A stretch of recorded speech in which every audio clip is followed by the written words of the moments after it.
So we're kind of in the middle of the Fortnite season. And honestly, Chapter 4 Season 4 is not shaping to be a bad season. It's actually one of the better seasons by far considering Fortnite's track record of new seasons. So since it's the middle of the season, might as well give you guys the best controller binds for Chapter 4 Season 4. I'll be giving you guys tips on how you can use these binds to your advantage. I'll be tackling both PlayStation and Xbox controllers. I don't have sufficient knowledge on the Nintendo Switch controllers, so I can't give you guys any advice on it. However, I will buy a Nintendo Switch very soon, so watch out. Anyways, without further ado, let's get right into the video. So let's start off with both the PS5 and the PS4 controller. These controllers follow the same layout, so I'll just put them all into one singular category. We're gonna start off with left stick edit, right stick jump, X crouch slide repair, circle sprint, square reload / interact, triangle toggle pickaxe, touchpad for switch mode, and the miscellaneous stuff on our D-pad. Having both of your controller sticks utilized by editing and jumping is probably the most important part of these binds. To perform highly mechanical plays like triple edits or retakes, you need to have full control over your movement. And if you're constantly gonna let go of your sticks to perform an edit or to jump, you're gonna be snappy, you're gonna be slow, and you're just gonna be a bad controller player.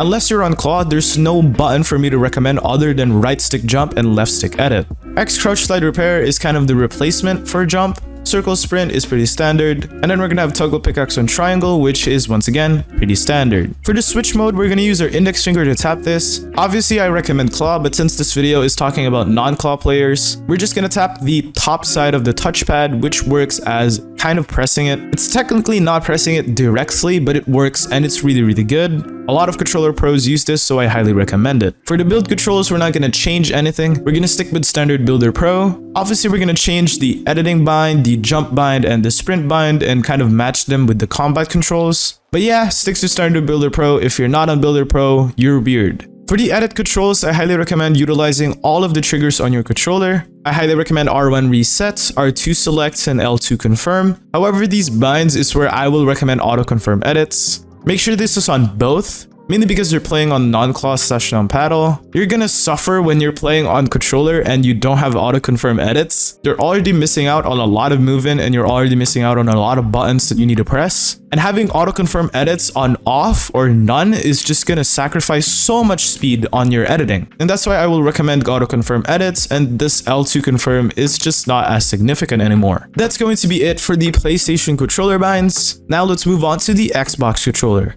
Now the Xbox controller might be a little bit weird, so please bear with me. We're gonna have left stick edit, right stick jump, A crouch slide repair, B switch mode, X reload / interact, Y toggle pickaxe, the select button for map, the right side of our D-pad for inventory, and the top side of our D-pad for auto sprint or tactical sprint. Now we're gonna follow the same principle we applied on the PlayStation controller, and we're gonna have left stick edit and right stick jump. Once again, same reason, so we're gonna have full control on our movement.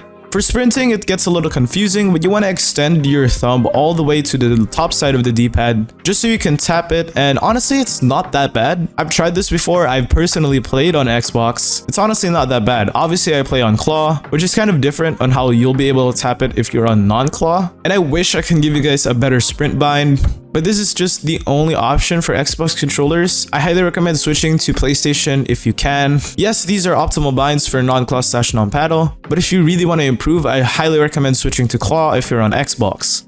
For the build controllers, we're gonna stick with standard Builder Pro, just like we did on the PlayStation controller. Not worth changing anything here once again. For the edit controls, I will recommend the RB select, RT reset, and LB confirm combo. Once again, we're gonna have auto confirm edits on both. This is especially the case on the Xbox controller where the triggers are terrible. That is why I have RB select and not RT select. But it kind of acts as a trigger stopper since the Xbox controller triggers are just terrible. I love the Xbox controller and I play Fortnite on Xbox. However, I can't deny that the Xbox controller's triggers are terrible, and that's why we're gonna have RB select and RT reset instead of RT select and RB reset.